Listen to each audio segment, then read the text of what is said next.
Now let us understand an example on a cash flow at an organization level. Then we'll look at an example on a cash flow at a project level. We'll continue with the same trend where we prepare the entire thing from scratch in Excel. So even you can have an understanding how things go on, what is the flow of its movement from one point to A, point to B to point C, and so on. Okay. So first let's prepare cash flow at the organizational level.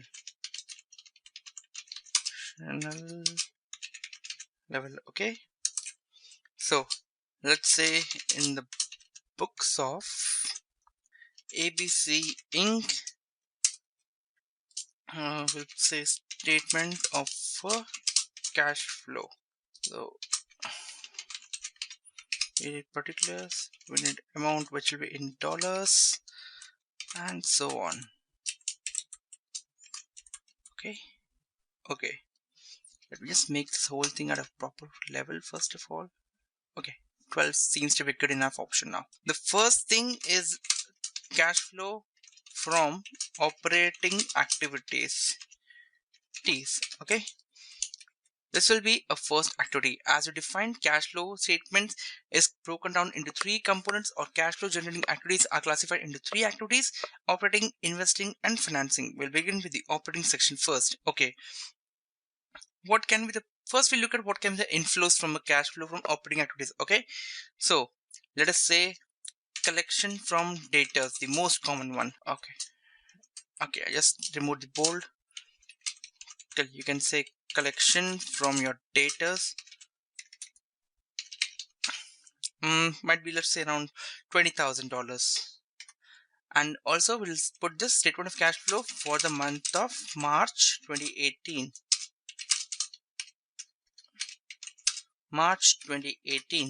Okay, $20,000 received from the debtors. Then we can say we received a collection from, what else can be the collection? Okay, discount. Any cash discount which you received, will they come into this cash flow statement? No, they don't, because you only record the actual cash coming in and actual cash going out. Debtors, discounts, and trade discount, sales discount, all those will be taken care in your income statement, your profit and loss statement. Okay, so what else can be the thing here? Okay, let's say we have a cash sales. That's, let's say, $10,000 cash sales, right? We have a sale of an obsolete stock. That can be around $1,000. So that was good enough for collection from the debtors and cash inflow coming in from the operating activities. Now we'll look at some of the outflow of the cash. First, of uncommon, payment to creditors. Cash going out, so it is supposed to be a minus figure over here. Let's say $10,000. Okay, one more important aspect which we need to remember: whenever there is an inflow, you add it to the cash flow. Whenever there is an outflow, you deduct from the cash flow. Okay, keep this thing in mind always. Whenever there is an inflow, you add it. Whenever there is an outflow, that's deduction from the cash flow statement. So here we have payment to creditors. Then let's say we have a selling expenses, that is your salesman commissions, your transportations, and whatnot, minus $2,000. You paid your salaries to employees for March, that's another $5,000. You paid your utilities for March 2018, that's another $2,000. Oh, sorry, minus $2,000. Okay, so that was good enough, and this total gives up the net cash flow from operating activities for March 2018. Okay, and here you just use the summation formula for the entire amount, and you have a positive cash flow of 12,000 for the month of March from your operating activities only. This is all with regard to operating activities only, right? So in the same line, we'll see, and remember one thing, that is at the organization level. We are talking about the organization level.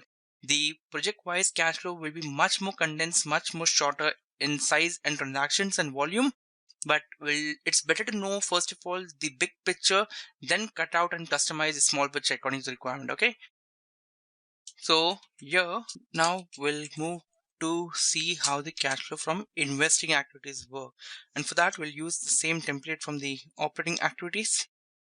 and we'll just modify it as per the requirements. Cash flow from investing activities. Okay, obviously the activities line item are going to change for sure. So let's say what can be chances of an inflow from an investing activities. uh, we had mentioned sale of fixed assets. So sale of an equipment is an investing activity. Cash inflow due to an investing activities.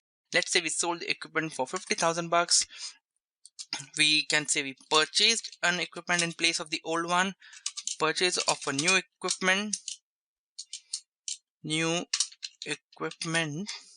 oops equipment for say like $60,000. Then we sold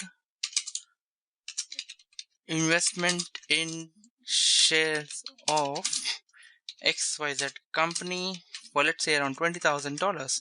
Here you have a positive cash flow, and purchase of new equipment is supposed to be a negative cash flow, so it's going to be a minus figures over here. Okay, so I think yeah, that's pretty much good for the investing activities section. I believe you get the point which we're trying to emphasize, and we'll move on to the financing activities section for the company at the organizational level. Oh, sorry, purchase cash flow from your financing activities. Financing activities.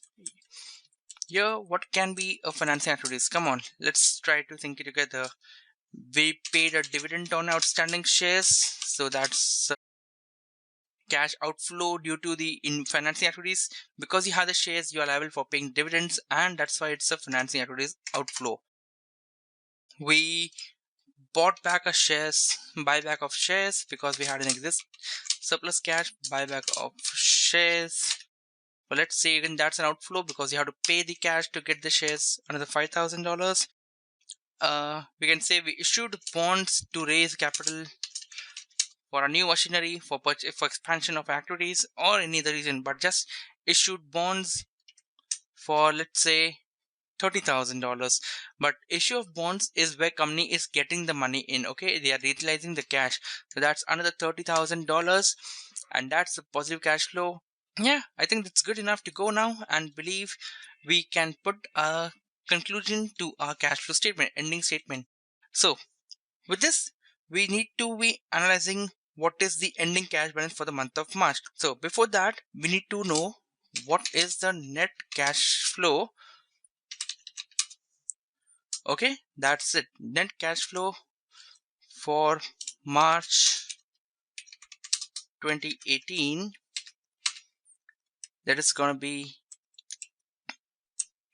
let's say, label operating activities labeled as A, net cash flow from investing activities labeled as B, investing activities labeled as B, and lastly net cash flow from financing activities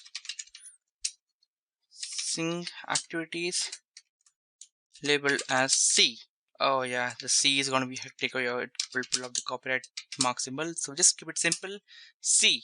So the net cash flow from for March 2018 is gonna be your A plus B plus C. That will put the formula over here. That is gonna be $12,000 plus $10,000 plus $15,000. That's gonna be $37,000. Okay, so this was your net cash flow for the month of March from the various activities, but there's still a catch. We're not completed a cash flow statement. Yes, hold on a while. Now to this, we add the opening cash balance on 1st of March 2018. Now this balance was brought forward from the February 2018 cash flow statement. Okay, understand this thing. When you're figuring out the cash flow, you need to reach the end balance of cash for the particular month, right? And to reach the end balance, you also need to account for the opening balance.